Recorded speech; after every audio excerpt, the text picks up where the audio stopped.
Ryan Elliott for Boxing News. We're in Arizona. Eddie, I know we expected words certainly from one side in this press conference, but not necessarily from two. What did you make of that? It was great. I mean, it's taken a while to see them two go at it, and we saw it today. Sonny was just kept poking the bear, and Bam fired back. Had the look of a guy that wants to go in there and do damage on Saturday night, and Sonny might like that. He might want to have him wound up, make mistakes, be aggressive in the fight, and I think it's a brilliant fight. I think whenever you get number one and number two in the division fighting, but also undefeated, young, in their prime, a lot of the time people wait, don't they? It's the toughest fight for me, so I'll win the other belts first, and then you're 29, 30. These are two guys in their absolute prime, and fight fans know this is a potential fight of the year. There was a lot of accusations thrown around, but it was a new side we saw at Bam today. I think that's the first time we've ever kind of seen him bothered or flustered or responsive to an opponent like that. Were you surprised? Yeah, I mean, Sonny was pretty brutal with it, wasn't he? He's quite wild allegations, and I don't know whether that's trying to wind him up or whatever it is, but I think that's Sonny's all over. Try and wind you up, press your buttons. But I don't know whether that will work, to his advantage or not, but Sonny's going to do what Sonny does.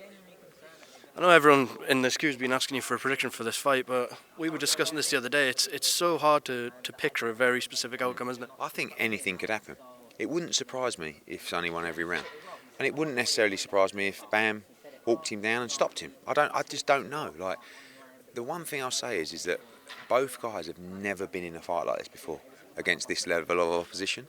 So I don't know how it's going to play out. But Sonny's there and he's confident, and he's a reactive fighter, a sharp fighter, and he performs best when the pressure's on. But Bam's super talent. I mean, arguably a pound for pound talent. So difficult to call. We're pressed for time, so just a few away from this. We saw Calla doing the media rounds earlier saying that Eubank Benn dead in the water for now. Can you explain what's happened?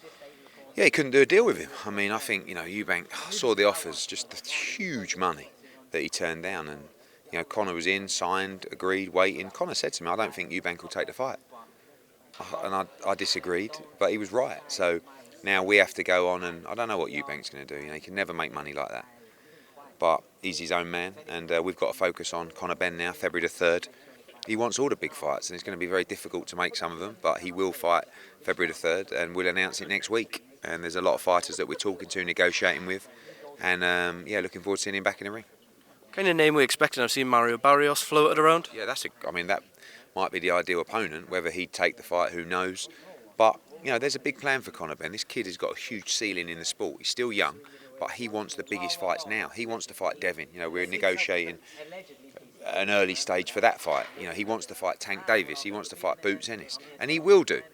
But they are really, really tough fights, and I see Conor Benn with another 5-6 years in this sport. But he's keen to make up for lost time, the most important thing is to see him in a good fight on February the 3rd. Just on Devin Haney, I saw you at the Golden Boy offices. Obviously, talk of the Ryan Garcia fight. You said there early discussions about maybe a Conor Benn fight. What do you think is the most likely route for him? I think that for Devin Haney, you're talking about Devin Haney, yeah? I think Devin Haney, Ryan Garcia is the fight. Both on the same platform. We had those conversations with Golden Boy. They're up for the fight. They want to look at the fight. Everything's going to come down to numbers. The Tank fights, I don't see that fight happening next, but I think it's a massive fight. Subriel Matias is here. He's a very dangerous champion at 140 as well. We'll have to see. But Devin's got himself in a great position. People talk about the face of boxing. He's right up there. Conflicting reports. We saw Coppinger come out and say that there was a deal in place now for Joshua Wilder. Now reading that's not necessarily true. What can you tell us? Yeah, nothing signed on that. When people talk about a deal in place, there's two sides to that. One, there's a conversation around a number where everyone might say, we're in. We've been there before, by the way. There was a deal in place previously for Wilder against Joshua. Nothing is signed.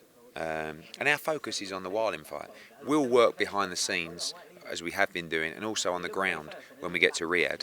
But all of the focus is on Otto Wallin, because without victory there, you can forget about the Wilder fight. So I've said before, it's our absolute ambition and intention to make Joshua against Wilder, and that is what we will look to do. If we win on Saturday, I'm pretty sure you'll get that fight. But at the moment, nothing's signed. Out of those two fights, who do you think has the riskier opponent next weekend? I mean, I think Joseph Parker's in a good place. I think you've seen him get beat, maybe when he wasn't as well prepared as he is now. But Wilder's been out for a long time. I mean, just that one fight in the last 2 years, is it, against Helenius, which was 1 round. Joshua's in with a tricky southpaw who's coming in with a lot of confidence after the Gassiev victory in Russia. I think Joshua has the tougher fight, the trickier fight.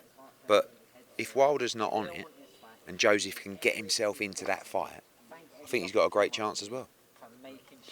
What would your official prediction be for Wilder Parker? We'll have our predictions video going out next week. I think that Joshua and Wilder both win by stoppage next week.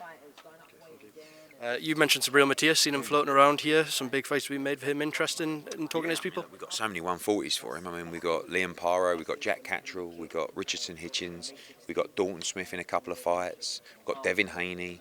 So, yeah, I'm sure we'll have those conversations. A very good fighter, very exciting fighter. All right, Eddie, thank you for speaking to Boxing News. Cheers, mate.